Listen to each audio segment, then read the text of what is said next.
in this video, we'll be learning, first of all, what is an exponential function written in terms of this value e, and then we learn how to differentiate such functions, and then we learn how to sketch these exponential functions with different constants and different scale factors within them. All right, so let's, for example, start with what's this exponential value anyway. This letter E stands for transcendental number. Now, transcendental means that it has many decimals and it cannot be written as a fraction. It's an irrational number, E, and I believe it's 2.81 something. So you can bring your calculator, type e to the power of 1, and this will give you the single value of 2 to the power of e to the power of 1 is actually 2.718. My apologies. 2.71828 and so on and so forth. As I said, it's a transcendental number, and memorize all its decimal values, but I know that what can even come up with it in nature. So let's say you have £100 in a bank.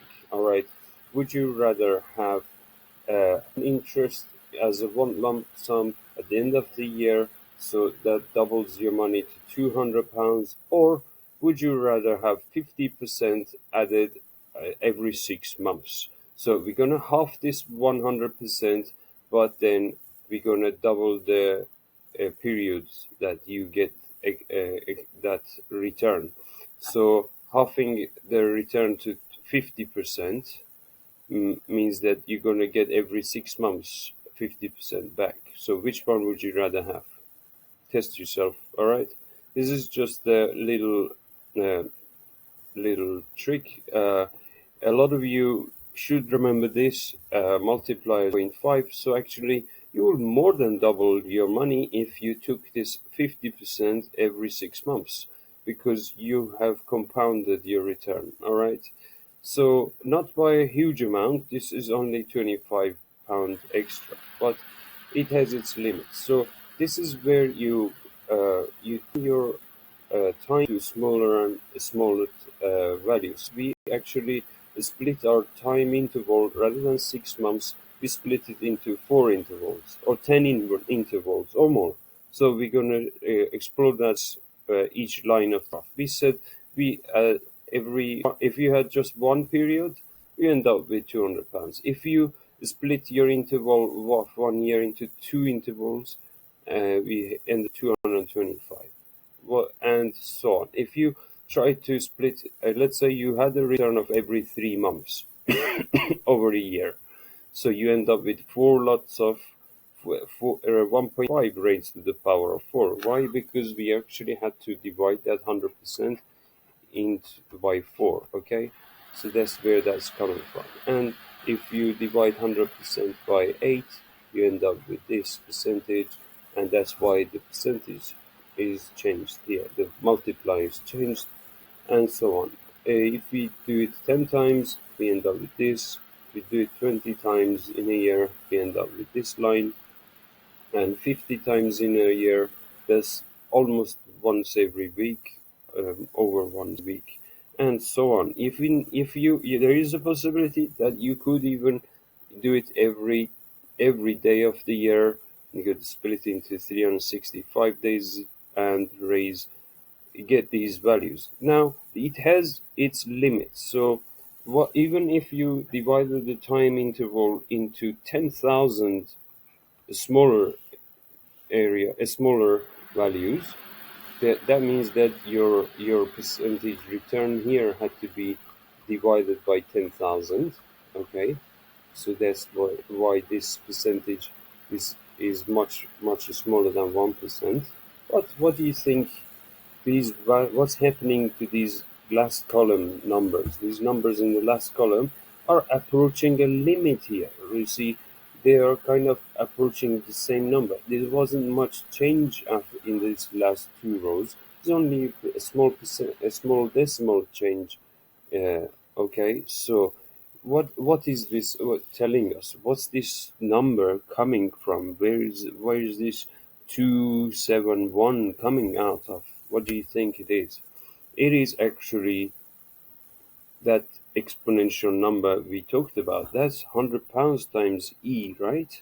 So this is just the natural number. This compounding is showing us what that value of e is. If you divided, we what we did is we divided the time value into two sections. So we it kind of uh, ex- exponentiated it like so. If we divide it into four sections, it it divided it further like so. It generates a curve. Okay, so I can't say much more about it, and that's not relevant to here. So what's happening here is this formula. What's you can explore this with your calculator, right? Just write this on your calculator.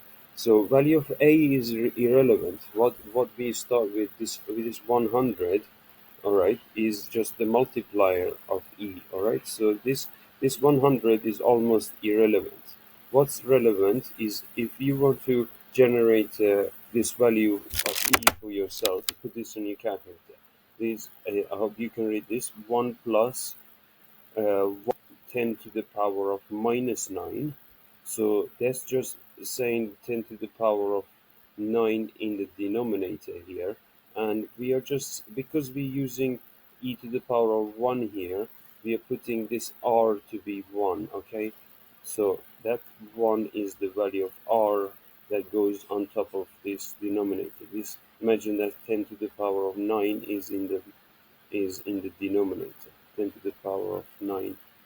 Okay, so we adding 1 to this fraction and we raising it to this the same number that's in the denominator. That's 1 times 10 to the power of 9 now. Okay, so that's just type in 10 to the power of 9. That's one way of writing 10 to the power of 9. Okay, and you end up with this answer here, with this number, 2.718. This is exactly what E is actually, okay? I think it's up to 5, 6 decimal places accurate, okay? Even though you didn't even tell your calculator I'm using E, your calculator will generate it for you, all right? So this is taking a limit, and it's further discussing this formula because we won't be using any of these in our work. I'm just introducing this letter E and what this number is. It's a transcendental number, it's a irrational number. You cannot write it as a fraction, and it has so many decimals. Your calculator has it in its memory. You can find this button where you press this button and you give it an index. We use it as a base a lot of the time. It's a natural base, as you see here.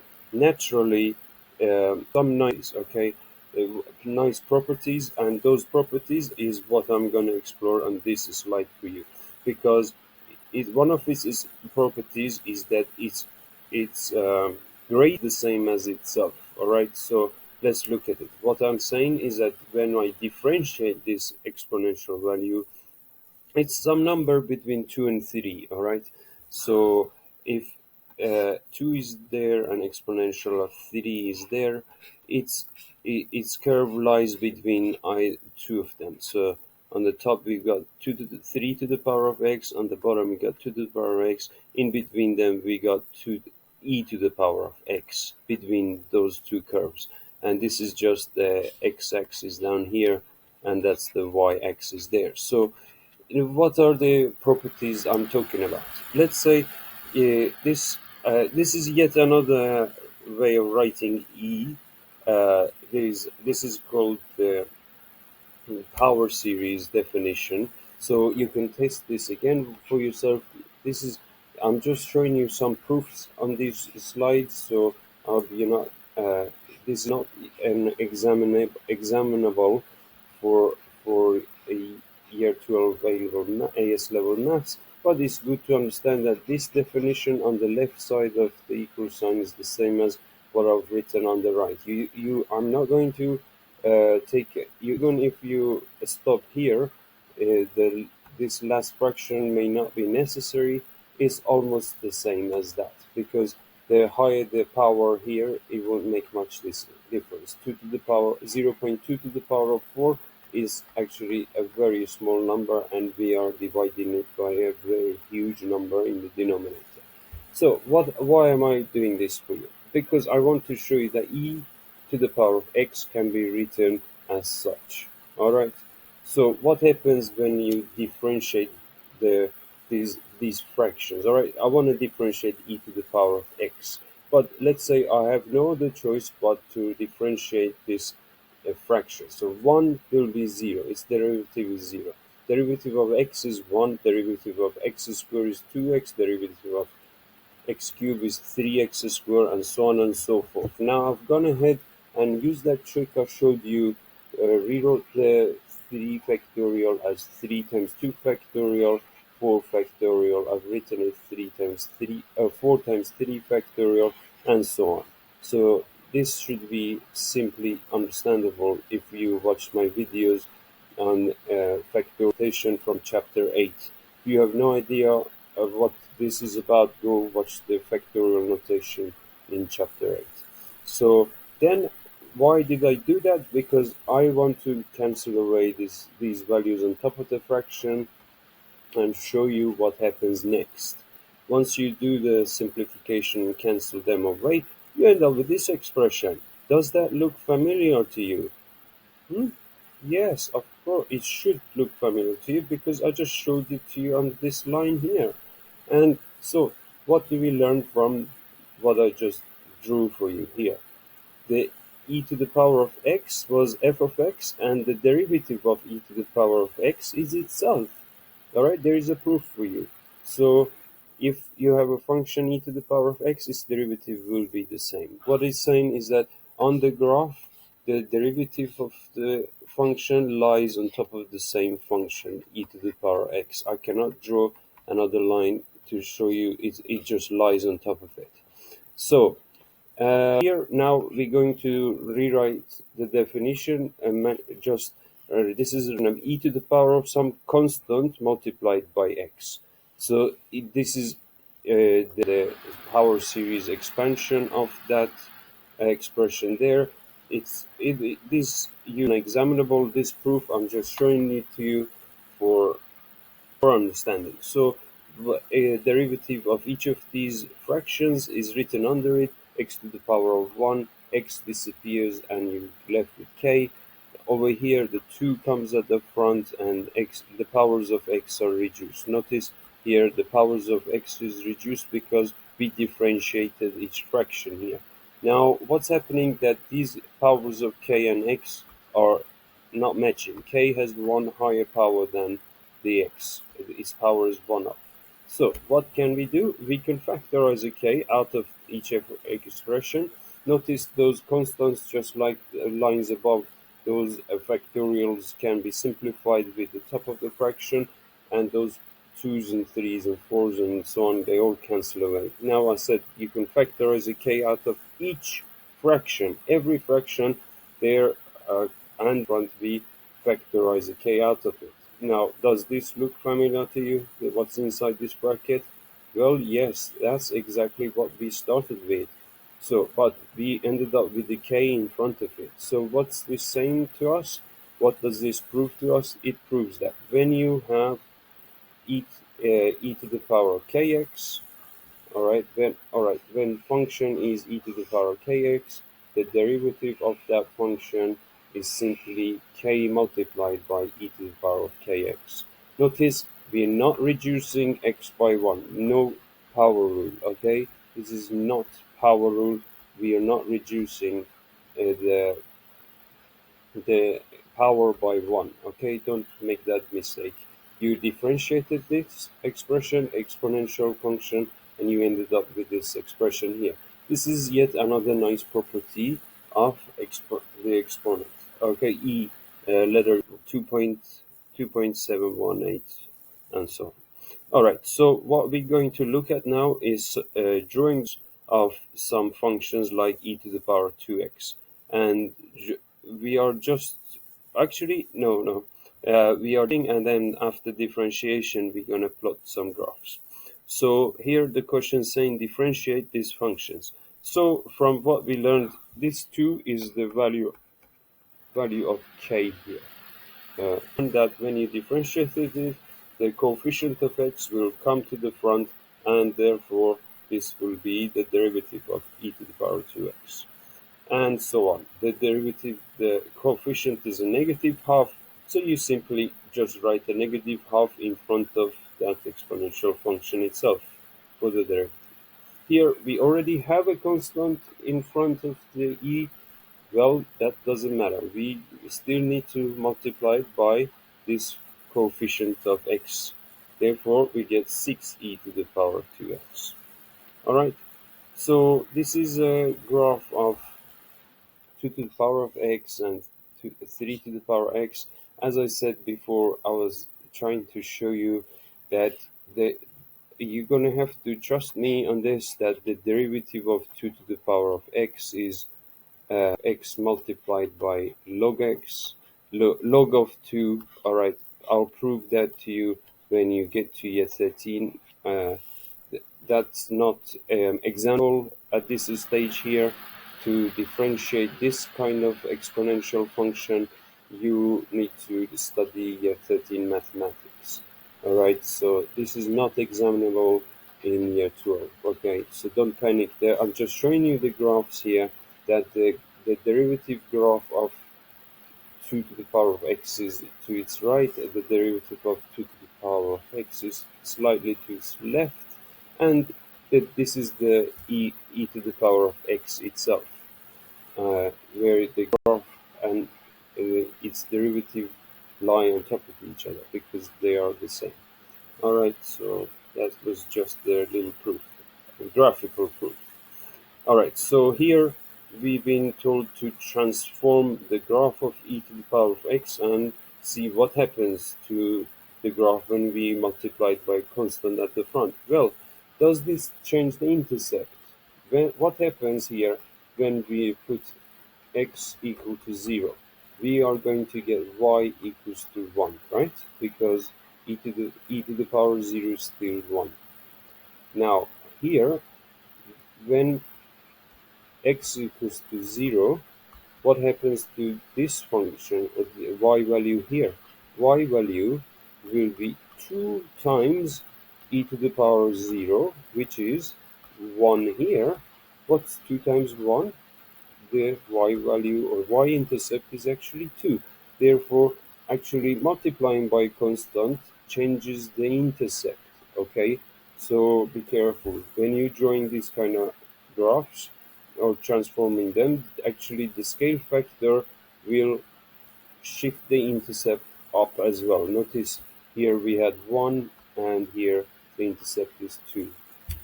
Alright, so now we have the same graph e to the power of x as an f of x, be adding 2 after we evaluate the function. That simply translates the graph up by 2 units. So if you remember, the shape of the graph, its gradient shouldn't change. We shifting it up by 2 units. So the new intercept will be 0, 3 because of the addition of 2. Alright, outside of the function. Then this new graph will have a negative outside of the function e, because we evaluate e to the x and then we multiply it by a negative 1. So if you remember, it will reflect it in the x-axis. We end up with this curve below x-axis. Alright, and its intercept would be 0, minus 1. Okay, so what happens here? Now, what happens, now the intercept is 1 on the red line. What is e to the power of 2 times 0 when x is 0? To find y value, so 2 times 0 is still 0. Therefore, the intercept doesn't change in this case. This case, because the x is multiplied by 2 before we evaluate the function, therefore the intercept remains where it is. Okay, so now be having 1 added to the x values. So not, if you remember translations for 1 added to x, therefore it will shift the graph to the left by 1 units. Alright, so it's not easy to understand. So whatever you say, you try to find whatever this value was here is now there. Okay, so that's the intercept. If you need to find out what the intercept is, you can substitute 0 for x, you get 0 plus 1. So y value will be actually e to the power of 1, which is 2.718. Alright, so this is our new intercept there. Okay, so e to the power of 1, I put it on the bottom of the page there. So this is the intercept of the blue line. That coordinate there, 0, 1, I should put it down here, is this point, and this is the y value for the blue intercept. Alright, so now we have two transformations for this blue line here. First, the x has negative in front of it, so it will flip in the y-axis. And what do you think the 10 will do to it? You could think of, first you will have it, 10 will raise the intercept to 10 anyway. So you can think of it as this is 10 times by e to the power of x and then minus 1. So therefore it's like really 10 divided by e to the power of x. Alright, so when x is 0, y value is still 10 divided by e to the power of 0, which is 1. So 10 divided by 1 is 10. Therefore, it will have an intercept with y-axis at 10. But what's the general shape of this graph? Well, it's just like so. It will still have a negative gradient like so. So alright, so that's what I just proved to you why the intercept is at 10. So let's look at the shape of the graph. That's the e to the power negative x, and 10 will raise it up by a factor of 10. Alright, 10 times steeper.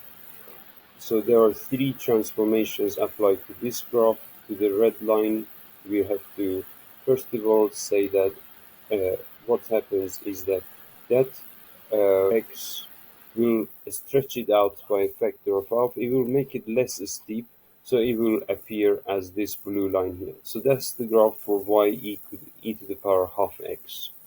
Notice the intercept is still the same at this point. When you times that by 4, it will raise it up, and it will raise the gradient by a factor of 4. Okay, so actually the intercept now is 4, because e to the power of half times 0 would be 4.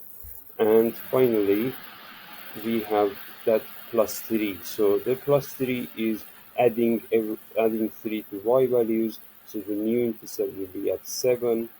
And the line, did notice the gradient of a line here shouldn't change, it will just shift up. Alright, so that was 3 transformations applied here. Now you do have some created, you might have through these transformations carefully. You may use your graphic calculator.